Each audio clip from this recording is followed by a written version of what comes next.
along the way. Well, you can make choices at every point along the way.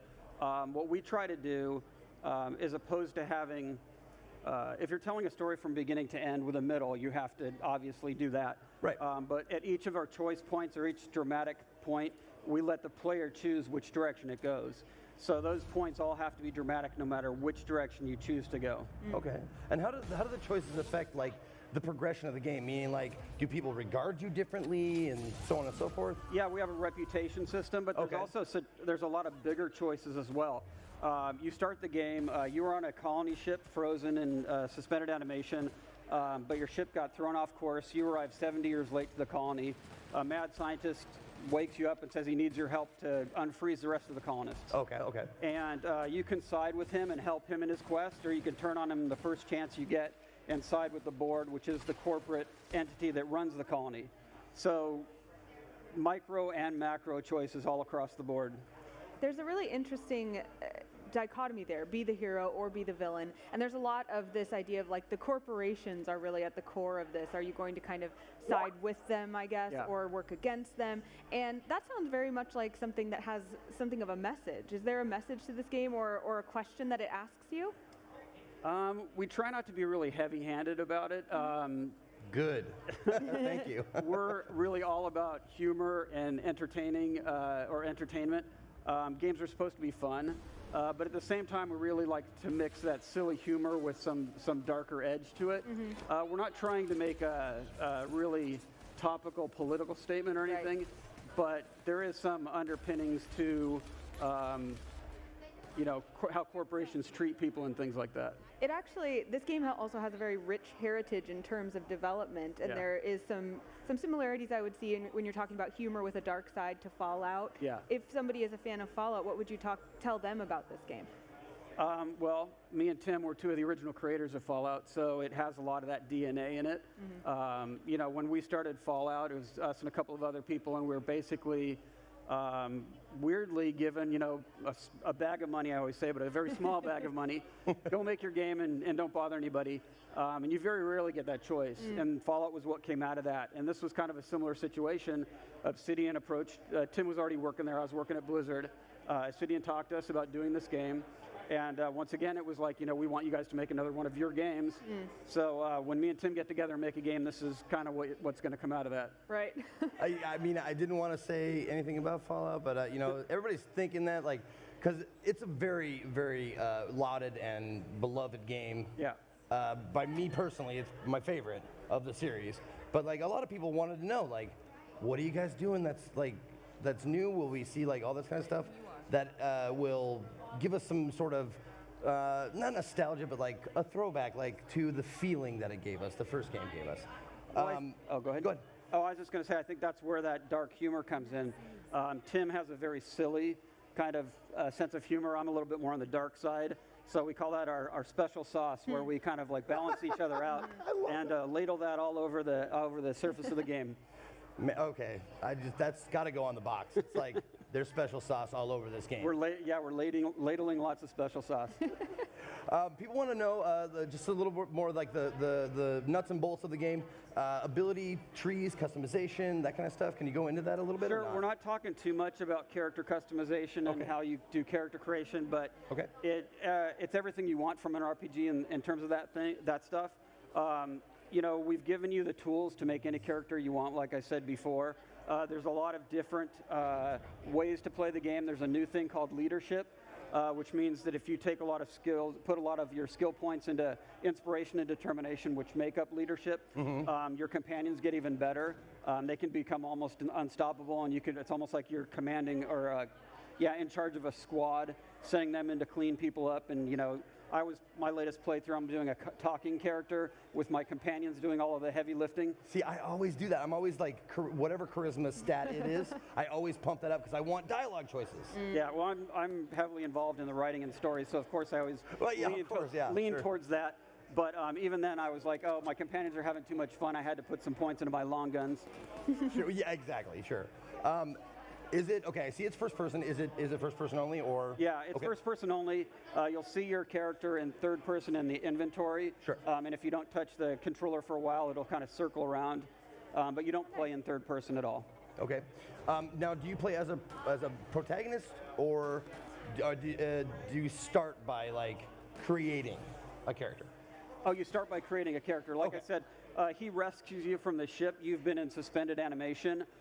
As you're doing character creation, it's basically the conceit is that he's going through the crew manifest and picking who he wants to rescue Okay. to help him on his quest.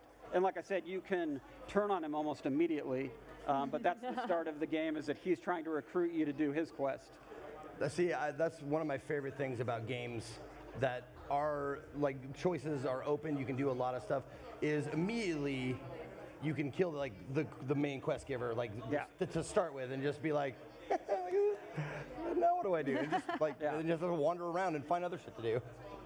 Is that the replay loop? Like, go through it good, go through it medium, go through it evil, like that kind There of stuff? is that. There's the combination of play styles, what kind of build you make, as well as Sure. what your morality is going to be. A lot of people are playing the game internally and turning around immediately and playing another build. Like they're 3/4 of the way through, they start talking about what they want to play next time I around. do that every time. I've got like 3 characters started on games like that. It's like I'll get like 3 hours in and then start a new one and stuff like that. It's awesome. But it's always a good sign when the developers are doing that, because Right. Yeah. a lot of times they're just sick of the game and they can't look at it anymore. Yeah. You had I'm curious.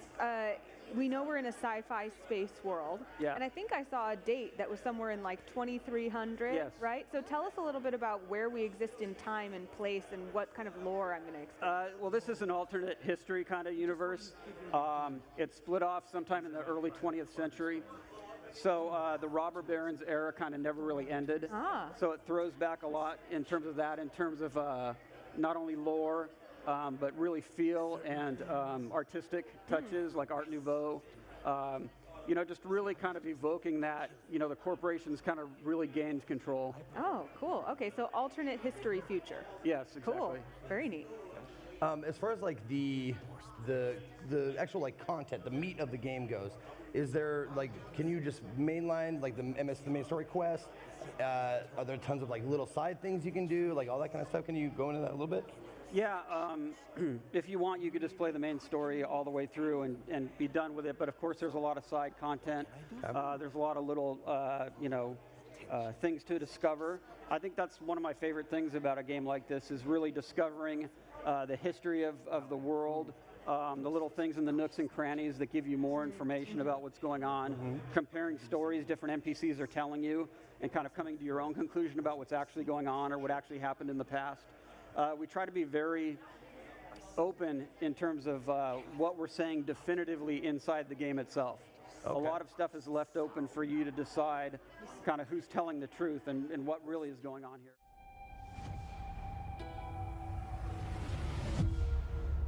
The corporate model is the oldest and most efficient structure history has ever shown us. Scheduled scarcity is a premium feature of colonial life. The colony must never lose faith. That is what the board provides. Security in a senseless and chaotic world. This is Halcyon, the furthest colony in the galaxy, proudly owned and operated by corporations. Everything we have, everything we are, we owe to them. They are always with us. No one has ever gone against them.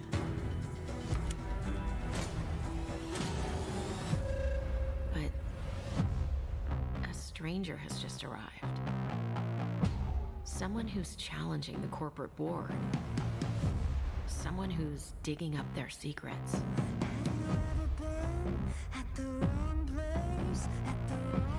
Someone who could be a villain or a hero. Looks like the bleeding stopped. I owe you one. Here, hope this gun serves you better than it did me. Or a psychopath. Oh,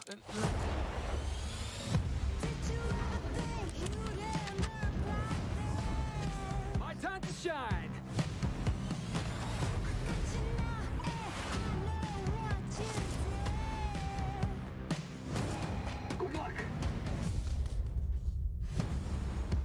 I suppose time will tell, but no matter who this stranger chooses to be, the Halcyon colony will never be the same.